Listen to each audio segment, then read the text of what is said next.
மலேசிய லஞ்ச ஊழல் தடுப்பு ஆணையமான MACC நேற்று மலாக்காவைச் சேர்ந்த பாதுகாப்பு படை சுகாதார பயிற்சியாளர்கள் இருவரை பண மோசடி வழக்கில் கைது செய்துள்ளது. நேற்று மாலை 5:30 மணியளவில் சுகாதார பயிற்சியாளர்களான 30 மற்றும் 40 வயதுடைய அந்த இரு அதிகாரிகளிடம் மலாக்கா மாநில MACC அலுவலகத்தில் வாக்குமூலம் பதிவு செய்யப்பட்ட பின்னர் அவர்கள் கைது செய்யப்பட்டதாக மலாக்கா மாநில MACC இயக்குனர் அடி சுஃபியான் ஷஃபி தெரிவித்தார். கடந்த 2023ஆம் ஆண்டு பாதுகாப்பு படையினர்களுக்கான சுகாதார பயிற்சியின் போது சுமார் 26,000 வெள்ளி மதிப்பிலான பண மோசடிக்கு உள்ளானதாக கண்டறியப்பட்டதை அடுத்து அவர்கள் கைது செய்யப்பட்டனர். போலி ஆவணங்களையும் மதிப்பீடுகளையும் வழங்கிய அவ்விரு பயிற்சியாளர்களையும் நேற்று முதல் 6 நாட்கள் விசாரணை காவலில் தடுத்து வைக்கும்படி மலாக்கா மஜிஸ்ட்ரேட் நீதிமன்றம் உத்தரவிட்டுள்ளது.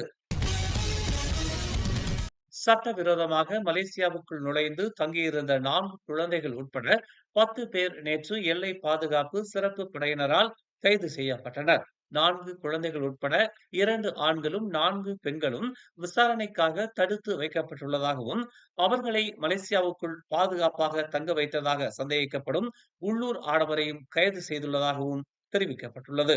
கிளாந்தானில் உள்ள பாசிர்மாஸ் கிராம பகுதியில் சந்தேகத்திற்குரியவர்கள் தங்கியிருப்பதாக புகார் பெற்றதன் அடிப்படையில் இச்சோதனை நடவடிக்கை மேற்கொள்ளப்பட்டதாக பாதுகாப்பு சிறப்பு படை ஒரு அறிக்கையில் தெரிவித்துள்ளது.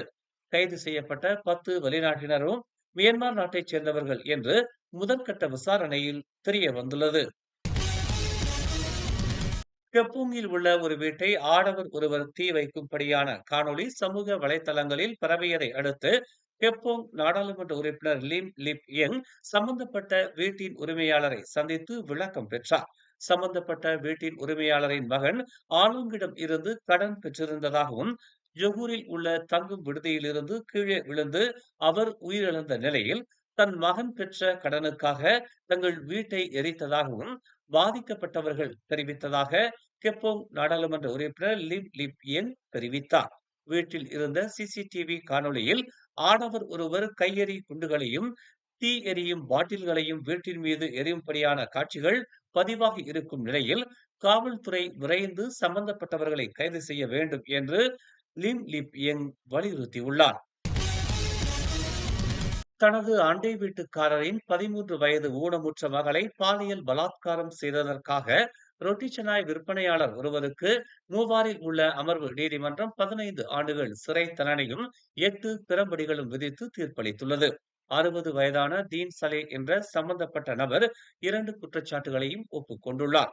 ஜனவரி 17ஆம் தேதி கைது செய்யப்பட்ட தேதியிலிருந்து சிறை தண்டனை அமலுக்கு வரும் என்று நீதிபதி உத்தரவிட்டுள்ளார். சிறை தண்டனை முடிந்த பிறகு மறுவாழ்வு ஆலோசனைக்கு உட்படுத்தப்படவும் 1 வருடம் போலீஸ் மேற்பார்வைக்கு உட்படுத்தப்படவும் நீதிபதி சயானி உத்தரவிட்டார்.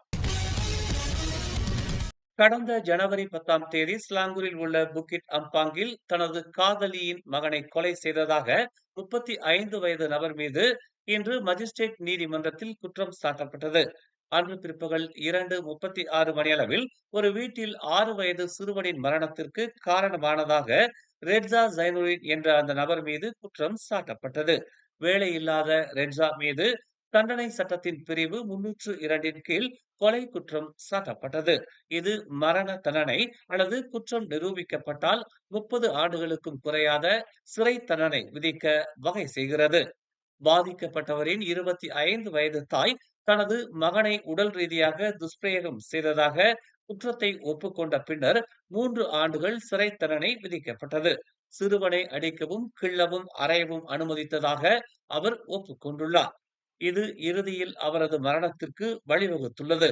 ஜனவரி 8ஆம் தேதி முதல் 9ஆம் தேதி வரை ஒரே வீட்டில் துஷ்பிரயோகம் நடந்ததாக கூறப்படுகிறது. பகுதி நேர வேலைகளில் ஈடுபட விரும்பும் ஆசிரியர்கள் முதலில் கல்வி அமைச்சிடம் ஒப்புதல் பெற வேண்டும் என்று கல்வி அமைச்சர் ஃபாத்திலினா சீடேக் தெரிவித்துள்ளார். இது போன்ற விஷயங்கள் தொடர்பாக ஏற்கனவே தெளிவான வழிகாட்டுதல்கள் நடைமுறையில் உள்ளன என்று ஃபாத்திலினா விளக்கினார். அவர்கள் மேற்கொள்ளும் எந்த ஒரு பகுதி நேர வேலையும் அவர்களின் முதன்மை கடமைகளில் தலையிடக்கூடாது என்றும் அல்லது அதிகாரப்பூர்வ வேலை நேரத்தில் மேற்கொள்ளப்படக்கூடாது என்றும் அவர் தெரிவித்தார். தற்போதுள்ள கற்றல் கற்பித்தல் செயல்பாட்டில் கவனம் செலுத்துவதே தனது ஆலோசனை என்று குறிப்பிட்ட அவர், கல்வியின் தரத்தை மேம்படுத்துவதற்கான தங்கள் உறுதிப்பாடு இது என்று கூறினார். ஆசிரியர்கள் வகுப்பறையில் கவனம் செலுத்த வேண்டியது மிக அவசியம் என்று இன்று முன்னதாக ஆசிரியர் கல்வி நிறுவனமான டத்தோ ரசாலி இஸ்மாயில் வளாகத்தில் நடைபெற்ற சந்திப்பு மற்றும் வாழ்த்து நிகழ்வுக்கு பிறகு அவர் இதனை தெரிவித்தார். பகுதி நேர வேலையில் ஈடுபடும் கல்வி சேவை அதிகாரிகளின் எண்ணிக்கை அதிகரித்து வருவது குறித்த கவலைகளுக்கு அவர் இவ்வாறு பதிலளித்தார். துருக்கி போலுவில் உள்ள காட்டல் கயா ஸ்கை ரெசார்ட்டில் உள்ள தி கிராண்ட் காட்டல் ஹோட்டலில் ஏற்பட்ட தீ விபத்தில் 76 பேர் உயிரிழந்ததாகவும் 51 பேர் காயமடைந்ததாகவும் தெரிவிக்கப்பட்டுள்ளது. இந்த தீ விபத்தில் மலேசியர்கள் யாரும் பாதிக்கப்படவில்லை என்று விஸ்மா புத்ரா தெரிவித்துள்ளது.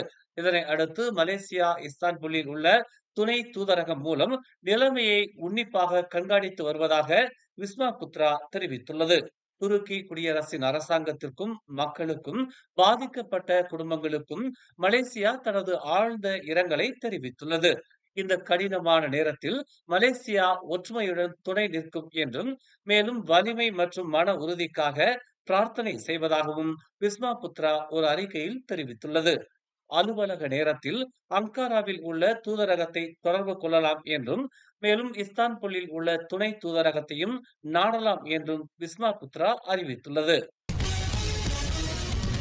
மேலும் செய்திகளை தெரிந்து கொள்ள தமிழ் மலர் நாளிதழை பாருங்கள். உடனுக்குடன் செய்திகளை தெரிந்து கொள்ள தமிழ் மலர் இணையதளம், தமிழ் மலர் செயலி மற்றும் மலர் டிவி யூடியூப் சேனலை வலம் வாருங்கள். எங்களோடு இணைந்திருக்க மலர் டிவியை பதிவு செய்து கொள்ளுங்கள். உறவுகள் மகிழ்ந்திட விருப்பம் மற்றும் பகிர்வு சேவையை சொடுக்கிடுங்கள்.